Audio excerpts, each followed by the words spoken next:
Hey there, everybody. Hugh here again, reading some more for you from this writing I did back in Leavenworth Federal Prison back between 2009 and 2011.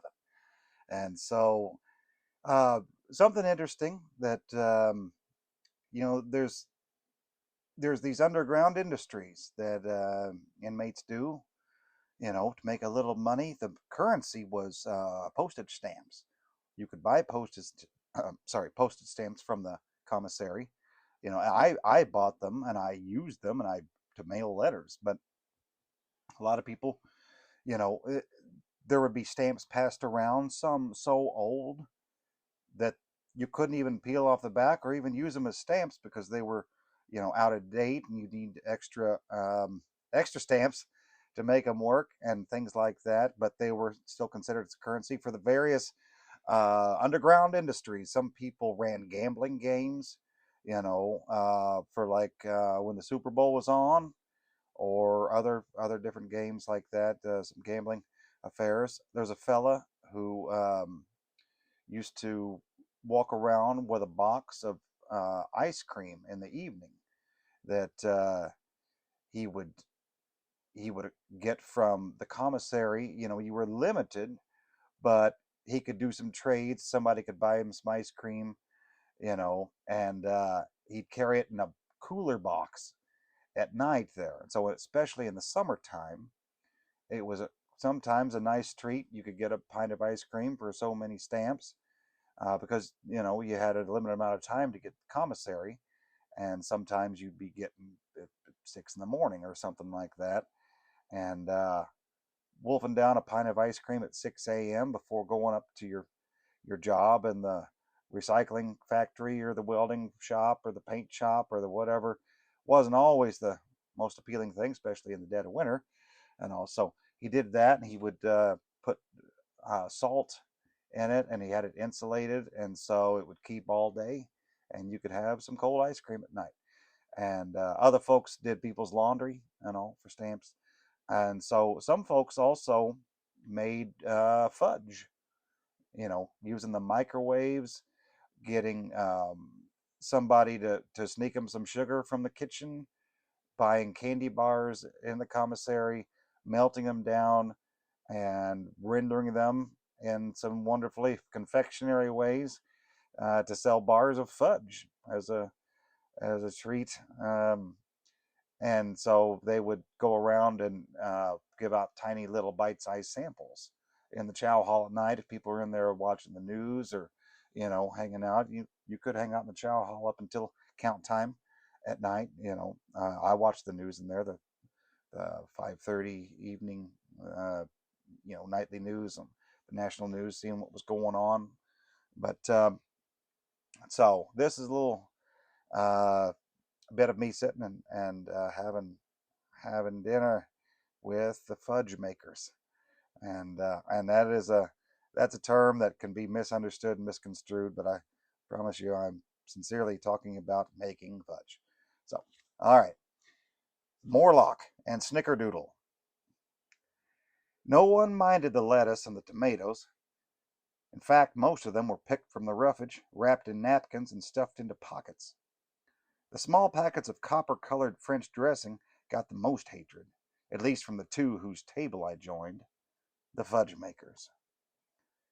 A bald-headed, wire-framed, fast-talking type with a tear tattooed under his left eye, Snickerdoodle, had a northeastern accent and a theory about the dressing.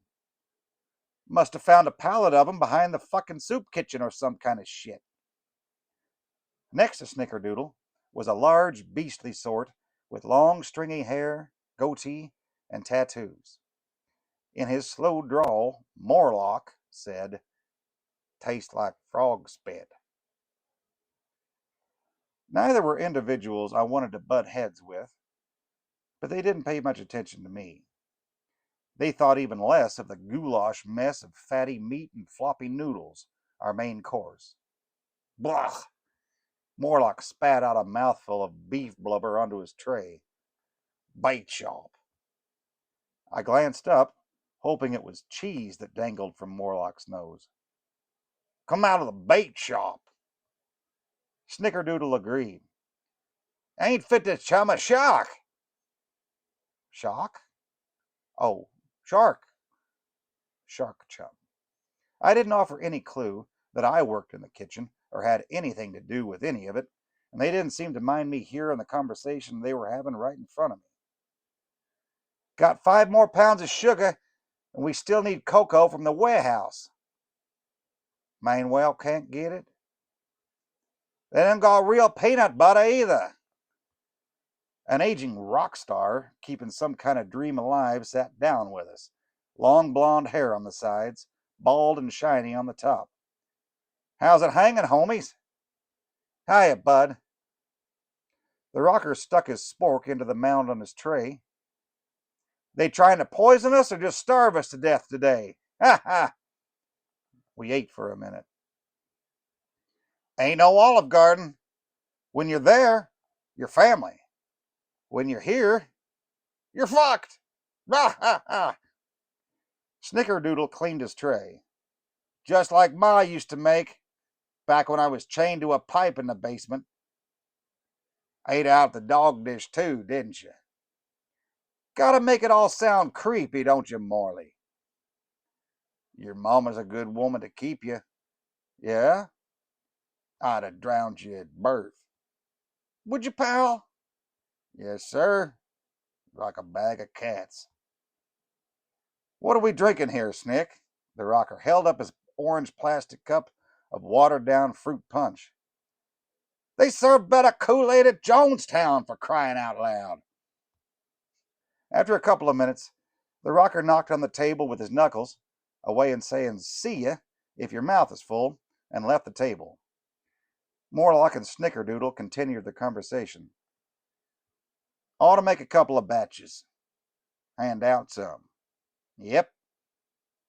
I stood up, knocked on the table, and took my tray to the window, next to the dishwasher in the back of the chow hall, where a couple of workers sprayed off the chunks and sent them through. They snatched it from my fingers, and I handed it back to the unit, where I found Nick, Ralph, Alan, and Noah jabbing around a table. All right. So that's that passage with those couple of fellas. I feel a little odd doing some voices of different accents of people, but do the best I can. I guess. Hope that's all right. It's an interesting bunch of folks. I think I mentioned this before. When you go into a situation like this, I've always been a creative person. I've always, even the trouble I got myself into while I was doing it, I almost felt it like it was an art project, like it wasn't real. I was just got caught up in it and all. And so once I went away and I went to go do my time, my defiance wasn't, causing trouble or being, some kind of loud and violent maniac or anything like that. My defiance was writing about the experience, writing in a way that um, I could just see what was going on around me and record it, maybe to tell the story of and try to make it accurate about life in such a place like that, And I really feel rewarded by kind of the feedback back and forth here in sharing these videos and this reading of this writing that I did back then. It makes me feel like that was all worth it. And like I've said certainly before, I'm just transported right back there while I'm reading this stuff to you all. I can see the scenes, even smell the smells, and you know, but it doesn't bring me trauma like it's something that you know, uh, some horror that I would that's being brought out that I've been trying to forget. It just stuff like this becomes a part of your life, who you are. It becomes your story, where you've been, what you've done, and ideally, maybe lessons you've learned and can pass them along to others. And so that's the kind of feeling that fuels me that this is worthwhile. It's more than maybe just an entertaining slice of life, but that's if that's all it is, that's okay too. And that's worthwhile. I've spent uh, all my adult life, my teenage life, trying to write music and songs and create new and interesting things that make the world a more interesting place. And I feel like this is doing the same thing. So being able to share it with you really means a lot to me, and I appreciate all the feedback. So let me know what you think about this stuff if you like. And I like the back and forth. I've tried to respond to comments. Sometimes I don't make a big long response, but I'm thinking about maybe doing some live stuff here. I often record this stuff in the wee hours after midnight, somewhere between midnight and 4 in the morning. I'm an odd duck that way, I guess. But I would do something live maybe in an early evening on a weekday. Let me know if you want to have some back and forth and talk and just have that connection. I'm curious about doing something live, and would love to, if there's questions anybody wants to have answered, I do my best to answer them. Whether it's about prison stuff or about writing, or about songwriting, music, stuff like that, current events. Who knows where that could go? I've tried to keep this fairly neutral as far as politics and current events, but who knows? I think it's okay to go into all the different places without alienating people. I think that should be the goal.